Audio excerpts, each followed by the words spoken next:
नमस्ते मेरे प्यारे विद्यार्थियों। आज मैं जिस कविता पर बात करूंगी वह है सुमित्रा नंदन पंत जी की कविता ताज। पंत जी छायावाद के चतुर्थ स्तंभ माने जाते हैं। छायावाद में 4 कवियों को विशिष्ट दर्जा प्राप्त है। उनमें एक हैं कवि सुमित्रा नंदन पंत जी। ताज कविता की पंक्तियाँ कुछ इस तरह हैं। हाय मृत्यु का ऐसा अमर अपार्थिव पूजन, जब विषण निर्जीव पड़ा हो जग का जीवन। संग सौध में हो श्रृंगार मरण का शोभन, नग्न क्षुधातुर वास विहीन रहे जीवित जन। मानव ऐसी भी विरक्ति क्या जीवन के प्रति, आत्मा का अपमान प्रेत और छाया से रति। प्रेम अर्चना यही करे हम मरण को वरण, स्थापित कर कंकाल भरे जीवन का प्रांगण। शव को दे हम रूप रंग आदर मानव का, मानव को हम कुत्सित चित्र बना दे शव का। गत युग के बहुधर्म रूढ़ी के ताज मनोहर, मानव के मोहांध हृदय में किए हुए घर। भूल गए हम जीवन का संदेश अनश्वर, मृतकों के है मृतक जीवितों का है ईश्वर। सुमित्रा नंदन पंत की ताज कविता की यह पंक्तियाँ आपको भीतर तक झकझोर देंगी। ताजमहल को शाहजहां ने अपनी बेगम मुमताज महल के लिए बनवाया था। तब से ताजमहल प्रेम का प्रतीक बन गया है। इसी ताजमहल पर शायरों ने अपनी नज़में लिखी हैं। शकील बदायूनी की यह नज़्म आप सबने सुनी होगी। एक शहंशाह ने बनवा के हंसी ताजमहल, सारी दुनिया को मोहब्बत की निशानी दी है। इसके साये में सदा प्यार के चर्चे होंगे, खत्म जो हो न सकेगी वो कहानी दी है। इसी ताज पर सुमित्रा नंदन पंत की यह कविता आपको उसके यथार्थ की झलक दिखाएगी। पंत जी प्रगतिशील दौर की कविता यह रचना है, वह पंत के प्रगतिशील दौर की कविता है। इसमें विकास की विरोधाभासी अवधारणाओं पर करारा प्रहार किया गया है। युग युग से शोषण के शिकार जो लोग हैं, जो कवि को आहत करते हैं, उनके दुख को इसमें व्यक्त किया गया है। आज स्वाधीन भारत में भी यह विडंबना ज़्यादा नहीं बदली है। व्यवस्था ने कोई मुश्किल काम व्यवस्था के लिए यह कोई मुश्किल काम नहीं था कि जो पैसे उसने ताजमहल बनाने में खर्च किए, उन पैसों से अपनी जनता को कपड़े और अनाज दे देता। लेकिन वह ऐसा नहीं करता। आज भी ऐसा ही होता है।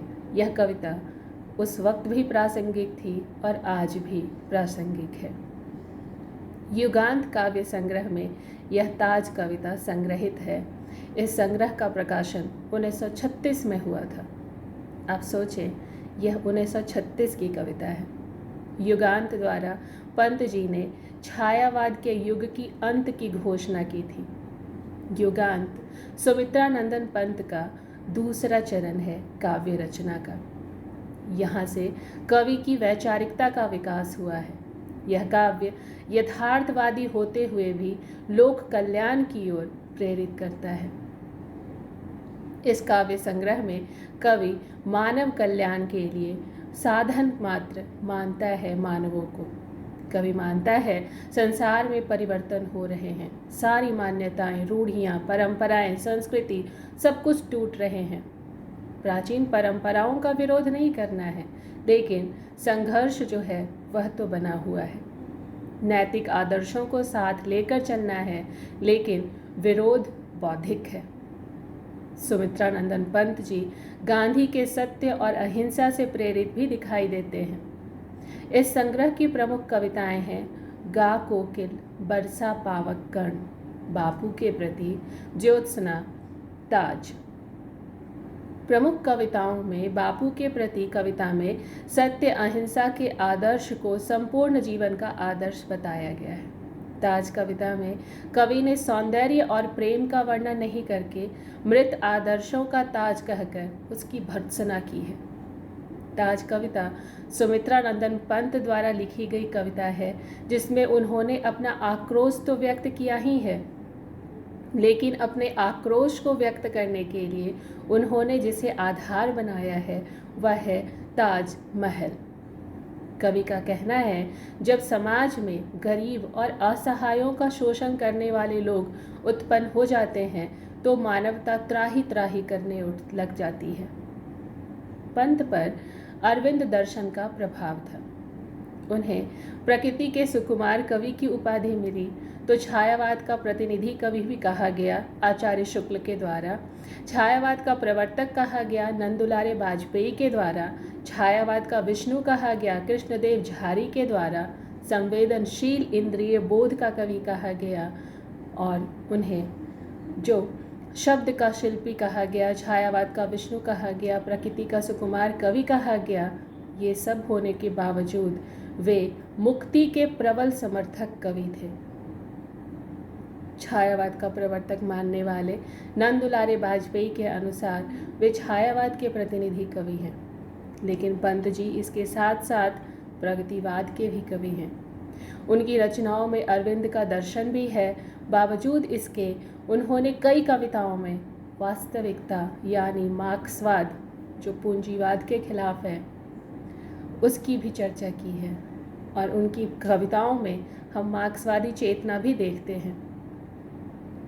छायावादी से काव्यों से बढ़ते हुए उन्होंने जब बदली हुई मनोवृत्तियों के फलस्वरूप जिन कविताओं को रचा, उनमें ताज और बापू के प्रति दो महत्वपूर्ण कविताएं हैं। ताज में वह उसे मृत्यु का अपार्थिव पूजन, आत्मा का अपमान और मरण का वरण कहकर धिक्कारते हैं।